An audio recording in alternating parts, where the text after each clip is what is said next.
When I try to do my work, irrespective of being in the fashion industry and high-end, I try to be as democratic as possible. I have a lot of Arabic influence in my clothes. I think I have had it from day one. In fact, when my first collection came out, a lot of the influence, if you read online, was about deserts and gypsies and traveling nomads. A lot of the Middle East, Turkey, a lot of Europe, a lot of India, Pakistan, Bangladesh, Sri Lanka, Burma has been a part of my lifelong inspiration. I've started jewelry 3 years ago, but even privately I was selling jewelry to a lot of your Arab royal customers for a very long time.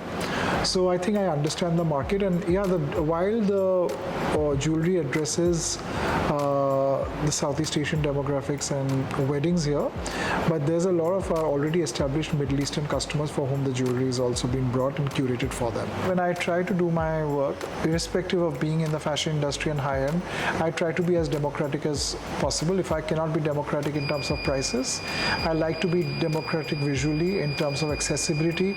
I always speak of cliches and languages that people can easily understand. Okay. And so for me, body positivity has nothing to do with the fact that it's a fad right now, or it's something that people are talking about, or something that is going to become a bigger global acceptance at some point of time. But I think that when I look at my consumers come in all shapes and sizes, and it's very important for me to have a representation of models that talk about them. They are the people who build my business, and I should be speaking about them. I don't care about industry because I set my own rules and I march to my own tunes. I don't even do Fashion Week anymore. I democratically show my clothes on Instagram, because why show to 500 people when you can show to 5 million?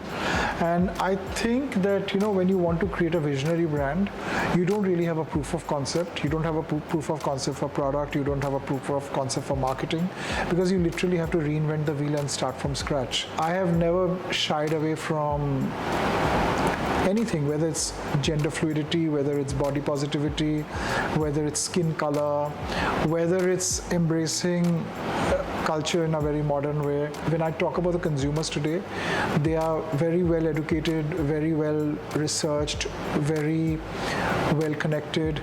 And I think if you want to survive in a modern world, it's very important for you to understand that the values that you hold might not be the values that they necessarily admire.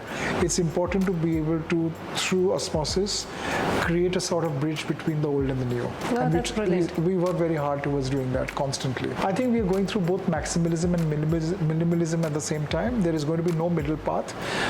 This has happened worldwide through all crises, whether it was the Great Depression, whether it was the Second World War,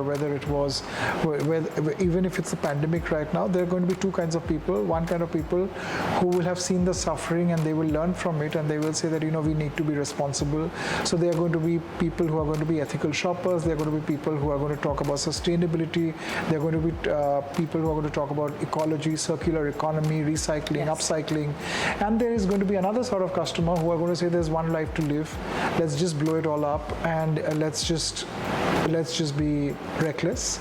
So there is going to be exuberance and there is going to be restraint, and both of them will coexist side by side.